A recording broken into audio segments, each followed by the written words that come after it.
Ladies and gents, welcome back to AusGamers. You are here once again with Stephen Farrelly, who has found himself once again out in lovely San Francisco. I'm here with Scott James, who is production assistant on this title, which has been coming for quite a little while. We've just actually got ourselves some hands-on time with the multiplayer, which is shaping up pretty nicely, mostly because you guys have actually toyed a lot with the concept of the sand, which is a big component of the single-player narrative. And I want to get to Buried. I want to spend some time on that because that was my favorite mode downstairs. But I guess you've been playing the game non-stop to kind of help with the balancing issues and just kind of getting that end game product to the standards that it needs to be at, especially in such a competitive field. For you guys, I guess what's the process been since that multiplayer code kind of landed in your lap to where you are now? Well, I mean, we've been doing a lot of, we play, 6-8 hours a week. We've been balancing it. We've been giving our feedback to Darkside, doing a lot of internal stuff, and mostly we're focusing on, obviously balance is very important. We want to make it a competitive shooter, but just making it fun and making it different. And as you said, Buried being such a unique mode to the game, it really ties in with the whole, the field, the single player story as well. You're in a wrecked Dubai.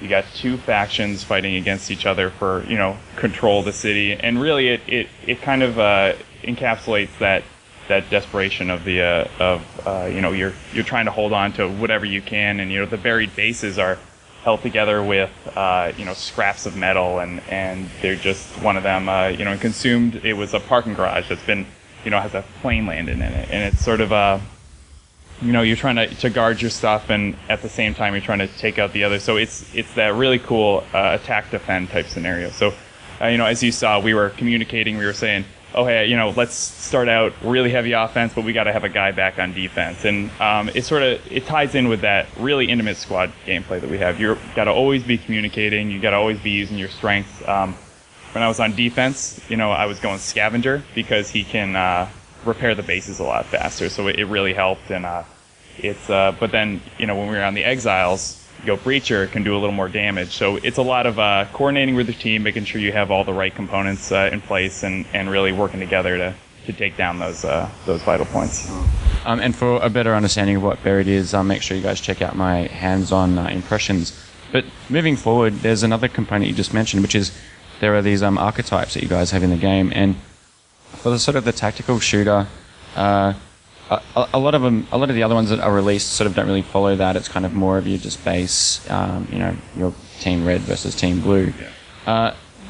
How have you found in terms of like the intricacies of being able to be a medic, of being able to be a gunner, to I guess to the subtleties of the differentiators that this game has over its competitors? Well, I think it adds a lot of replayability. I remember we would do these sessions, and I'd say, I want to start as a gunner. Let me just play gunner for a while, see how that feels. And I could, there's a lot of replayability within the classes, just trying different perks. But then as soon as I get onto medic, it's almost like a different game. I've got a new role. I want to stick with my guys, I'm trying to keep them alive. I'm giving adrenaline boosts, healing them when they need it. And then, it almost feels like a different game. Sort of like a lot of games that have classes, they're differentiated enough where it's not just, oh, this guy maybe does a little more damage or something like that. They're very drastic, so you have to make sure that you're always getting the right mix. And on top of that, I think what it really adds, and what I love, having played it for so many months at this point, is that the skill ceiling is really high. I'm always figuring out new stuff I can do with my guys, and new ways to match up with my teammates. And I got a gunner. I got a guy who plays gunner a lot, on my team, and you get to know that because you've got 3 teammates, so you get to learn what their strategies are, even over the course of 1 or 2 games, and then you say, okay, I'm going to match up with him. He's always going gunner. He's a good gunner, so I'm going to go medic, or I'm going to go sniper and make him, increase his accuracy. And I think it adds a lot of room to improve. I'm still learning new things about the game even now, new ways to use classes, and I think that's really cool. It's really fun. Adds a lot to the experience. Now, we've only played a really small number of maps. Can you reveal how many maps there are in the game? So we're just talking about the 3 right now. We've got, and I think they give a really good idea of what kind of range these maps are going to be. You've got Last Resort, which is the middle of a destroyed resort. You're on the very top tower. You're fighting through the penthouse suites, stuff like that. You've got Consumed, which has been it's almost like a downtown street, and it's just been buried with sand. And then you've got Crow's Nest, where you're fighting on top of skyscrapers. And I think a lot of those maps, each of them has a great feel, and they play differently too. It's not just aesthetic. It's Crow's Nest, we were sniping each other across the map, whereas Last Resort was everybody was trying to use shotguns because it's a lot of cover and everything's really close together. And so the maps each have a different feel, and it's really very different gameplay for each one. Now, talking about the perks, I guess when the game kind of landed in your laps, were you guys going in and playing it sort of similar to how you might have played other multiplayer games, and then just kind of finding these we talked about these incremental differences that there are, and the perk system that you talked to me about during the multiplayer was pretty unique. Can you kind of run us through that? Yeah.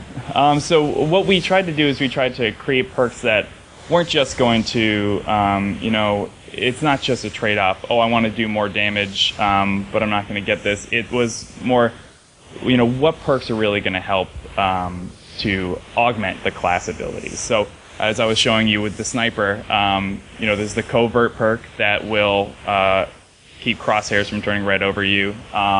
There's another perk, Hunter, which was locked for you, but it will allow you to show up in a different spot in the map. And for a gunner, that could be good. In one way, if you're running around and you're trying to get from point to point, you're going to appear in a different spot, and you're going to try to confuse your enemies a little bit. Whereas if you've got the Hunter as a sniper, it helps you stay concealed a little bit more. You can take your sniper shot and not exactly, reveal yourself immediately. So each one sort of interacts a little bit differently with each class, and it sort of expands. It raises that skill ceiling a little bit more. You got to really, spend time with each perk, see how it works with each class, and there's just so much room for experimentation, which I love. I mean, I always love that in shooters where you've really got, you've got time to sort of to mess around and find your absolute best perk for your play style.